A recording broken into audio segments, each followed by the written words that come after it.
Hey everyone and welcome to this week's episode of Hot Dice, and today we'll be tackling the Penitent engine. But it's not just about the Penitent engine, no, it's about that sweet, sweet contrast and how we're going to do it. So let's rock.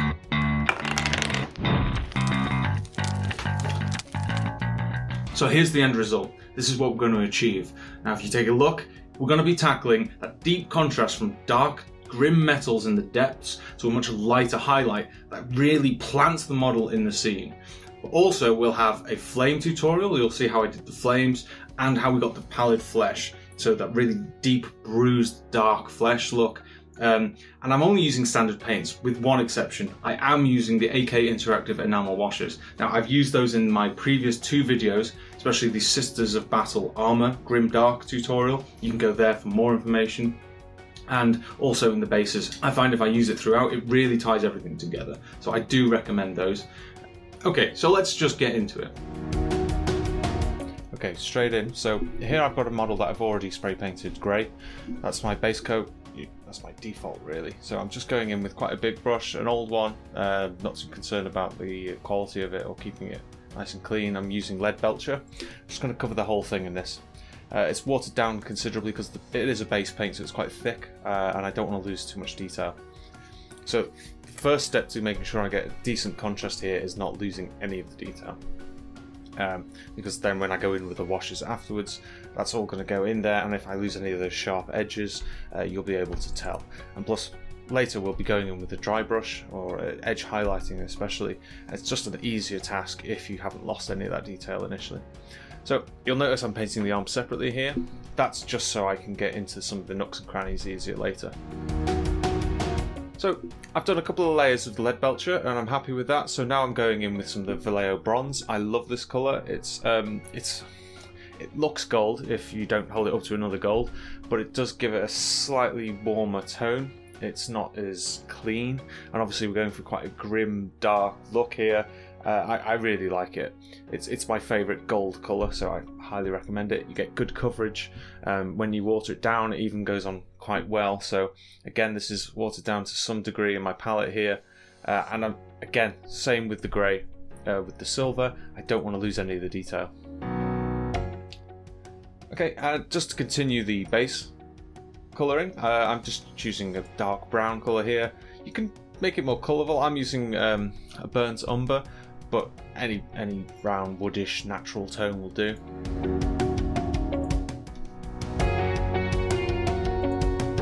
I've seen people use various colours here, so I've seen some great ones where people use a kind of removed painted effect, so maybe purples and whites, and that would probably tie it in with the rest of my army. But because I'm just kind of looking to get a more pragmatic looking figure, something that's actually used, I'm going for much more earthy tones throughout the whole model here.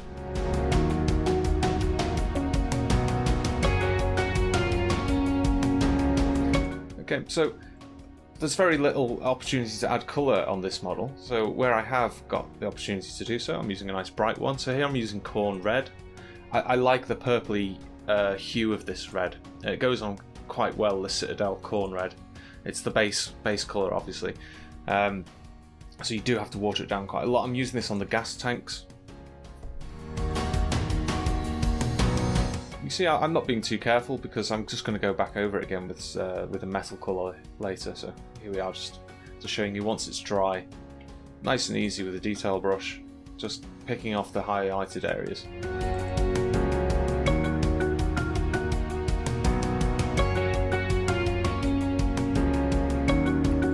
Once everything's dry, I'm then going back in with the bronze on the areas I've missed. It's something you do have to do if you're watering down your paints. You just have to do multiple layers. The best way to do it is apply it and then move on to a different part of the model, which is another good reason to have the arms detached. Once everything's dry, I'm going in nice and liberal with the contrast paint. This is the Black Templar contrast. You can see it's straight out of the bottle. This is how I'm going to get that real depth. There's other layers to be applied to get that good contrast, but this is the first step. Just a few comments on the contrast black. Doing it on such a large model like this, I have noticed it's actually a very blue colour.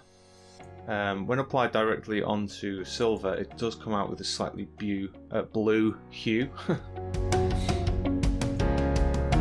Which is fine, because you'll see later, actually, I'm going to apply some purple to my skin tones, just to give it that kind of sickly, pallid kind of look, or bruised look. So inadvertently, it does actually tie in quite well. You'll notice I'm not using black ink. Nuln oil was my paint of choice in the past. However, I've stepped away from it recently. If you've watched my other videos, you'll be familiar with the fact that I think the coverage is completely rubbish. It seems to have changed the formula in the last 12 months. So while I'm waiting for that to dry, I'm going to go in with the pants on this poor chap here. I'm using a mid khaki tone. You can do any you like, but as a general rule of thumb, if I'm doing anything like this, I'm picking 3 colours, choosing the mid-tone as my base. So now the skin. So you notice I said earlier that I was going to use some purpley tones for the skin. So what I've done is mixed in the Naggaroth Night with a dark tan colour for the skin. Now you might think this is crazy, but this is a great base tone for skin. Especially this guy, he's tortured, he's stuck in this machine.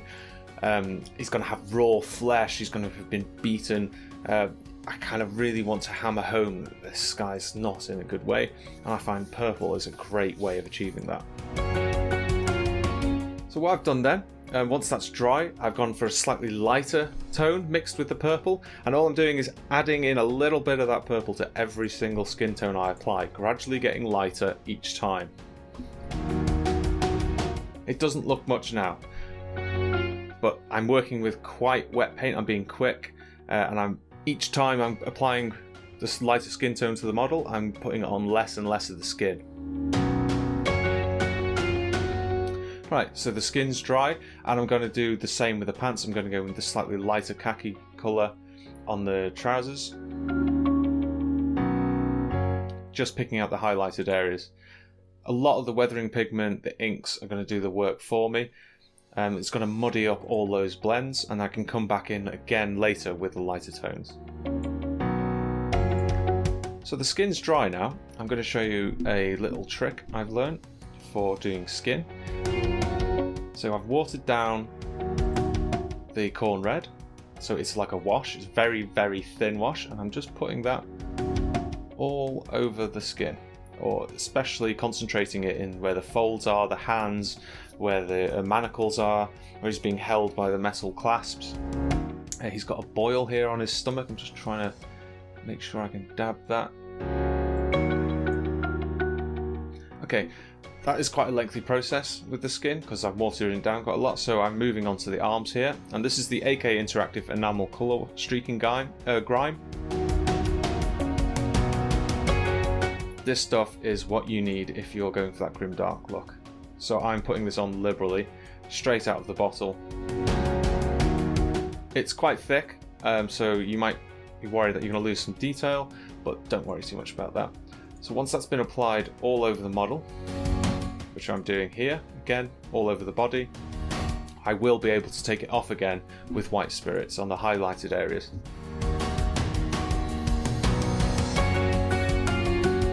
So this is me going in with the white spirits. You notice I covered the pants, and I'm just going to start taking off all of this enamel wash. Now when you apply the white spirits, it tends to then turn back into a wash and go back into all the crevices, so you actually get a darkening of all the areas you've applied the wash to, which is great.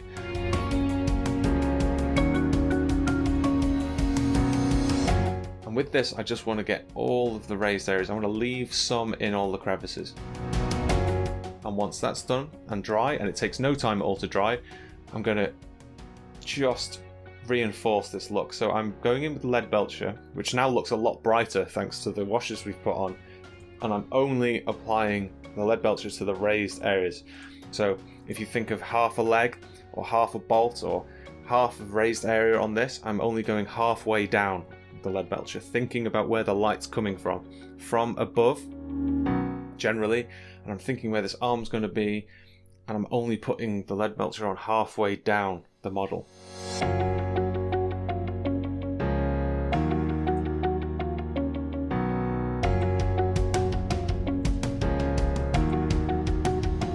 just picking off all the raised areas.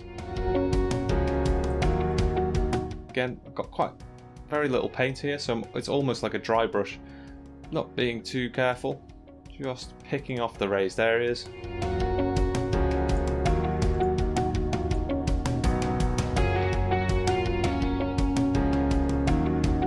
Now you might be worried that you're going to have very obvious brush marks here, visible afterwards, but don't worry about that because we're going to go in with a wash again afterwards once we've done that. So now I've mixed a little bit of Vallejo silver in with the lead belcher, a very little amount, and I'm just going over the very tippy-toppiest bits, just the very raised areas where I want the light to catch it as it's hitting it. This is where the contrast starts to play in. It's not that I'm going really dark with the washes, it's that I'm going really light with the highlights. So I'd say a 50-50 mix of the silver with the lead belcher, and that's going halfway up the lead belcher that I've applied earlier. So now we're using it on the top quarter of the bits that have been applied.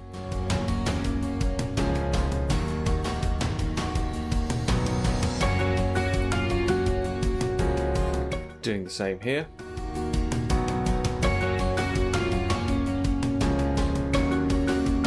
And I'm going to want to do it maybe some pure silver on the very edges of all these details later. But only very little, otherwise it'll just look too bright. Now what I'm going to do is I'm going to start applying this Agrax Earthshade into all of the recesses. So where I've got that transition from the lead belcher to the earlier coloured lead belcher, see here, I'm just applying the brown wash, and that removes the line, the blending line completely. Makes it look like you've spent ages seamlessly blending in those colours to each other, and it also gives it that dirty, dark, grim look. So I'm just going to put some Corvus Black onto the weapons. I don't want too many bright colours knocking about on this. I just feel it detracts from the realism. And I tend to use this rather than pure black in most cases. So some of you eagle-eyed viewers will have noticed that the metalwork on the end of the flame has changed. The reason behind that is because I've actually posted how I did that on my Instagram. So the Hot Dice has got an Instagram. You can go on there and it's got some images. It's this one on the screen basically. But there I've got detailed the paints I used in the process. Really easy. I didn't want to add it to this video. I think I forgot to record it, frankly. So here it is. Interruption over. Let's keep going.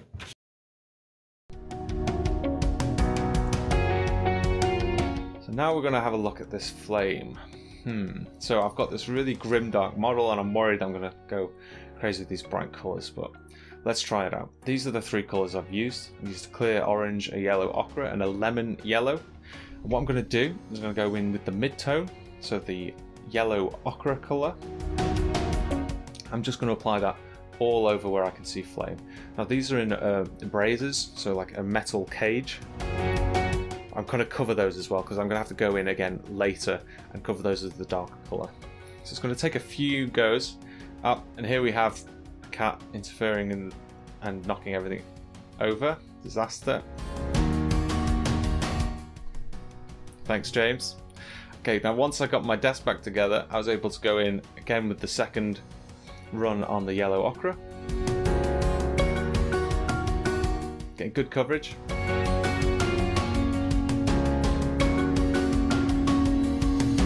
And I'm happy with that. So I've got the three colours in my palette, and I'm going to start mixing that yellow ochre in with the orange. So it's, you know, slowly adding more and more orange, and we're going to go deeper and deeper towards the middle of the flame. So the tips or the ends of the flame are going to be darker, and everything towards the centre of the flame is going to be brighter, like you would have with an actual flame. And you'll see here I've got the mid-orange there, just trying to catch all the ends of the flames. And if the paint's quite wet, this is a much easier process, but it takes a long time. The paints do take a while to dry.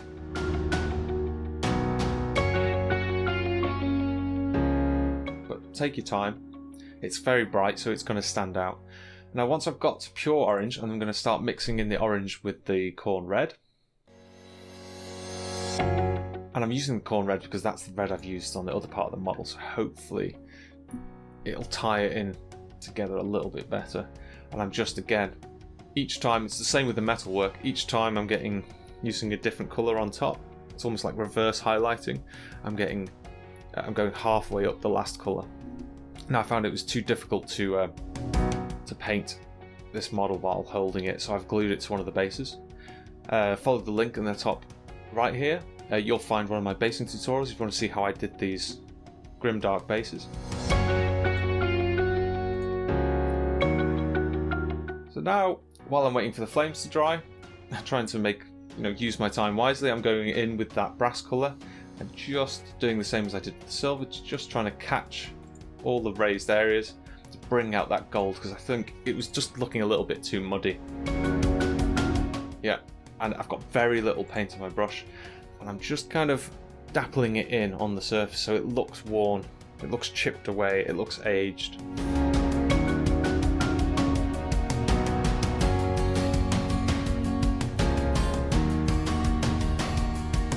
So there's no fancy, I mean, the hardest part of this model is probably the flame.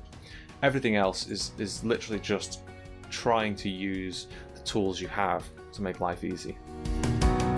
So once I'm happy those flames are dry, I'm going in with the lemon yellow, and I'm going in just near the centre. I don't want to put too much of this further down the flame. I've spent all that time blending from lighter to darker. I don't want to interfere with that, because this is what I'm going to do now. When that's dry, I'm making my own wash. I'm watering down a white, very thin, and I'm going to apply that on the tips, all inside that brazier, that iron cage where the flame's sitting. What that's going to do is that's going to act as a highlight. Naturally, it's going to sink into all the crevices. It's going to look like the centre of the flame is burning white hot. While the one end of the flame's drying, I can go and do the back end of the flame. And I'm doing this, I'm mixing a little bit of the Corvus Black with the Corn Red. Because I really want this to look like it's a dirty flame, so that would be a little bit blacker towards the end. Now, I was a bit too liberal with the whitewash. It's quite difficult to judge how much you should put in, so this is where I come back in with the lemon yellow and just touch up those areas, picking off the raised areas. And if it's reasonably watery and you're just dabbing it on the raised areas, you should almost look like there's a transition from the white to the yellow happening. Don't worry if it's a bit of a mess, because we're going to go in now with the black and try and pick up those iron cage bars. Now, this is quite difficult. Take your time with this part, because you do not want to go back onto all that. It's going to be difficult to go back over all the blending you've done on the flame. See, I'm taking my time, just introducing the paint a little bit, and that's all done. Once the black's on, you can then go in with the silver on top if you're feeling brave. But I think the contrast from light to dark would be fine with the black, to be honest. Now, I noticed I missed all the cables. In hindsight, I would probably do this. I'd probably assemble the model in even more parts, so I'd keep the body separate so I could get into these cables, because it's a pain. I've gone for a red and a green cable, opposite ends of the colour circle, so they should stand out, but they're a bit too bright for the model, so I'm just going to go in with the wash, the contrast paint, and just cover it all up and muddy it all up. It just go very far, so this is the end result. You can see there it's amazing how simple that was, and how much contrast there is between the dark and the light. You see the metalwork, you can't even see where I've done the transitions from the darker to the lighter metals. It looks like it's been blended smoothly, and yet no blending took place. So it's quite a simple process, I think, and if you just follow these steps, invest in one or two extra colours, or especially the enamel washes, they're a big help to help look like you get those blends. I think it's easily achievable by anybody. Okay, so there it is. So thanks for watching all the way through, if you did. And if you didn't, you can make up for it by liking or subscribing. You know how it goes. So next week, hopefully I'll be tackling a Black Templar. That, or I did dig out some old Tau minis from my pile of shame. That would be fantastic to get into. Let me know what you'd prefer to see in the comments below, and you can always tag me or DM me directly on my Instagram page, so it's always there. Right, well, thanks for watching Hot Dice. See you next time.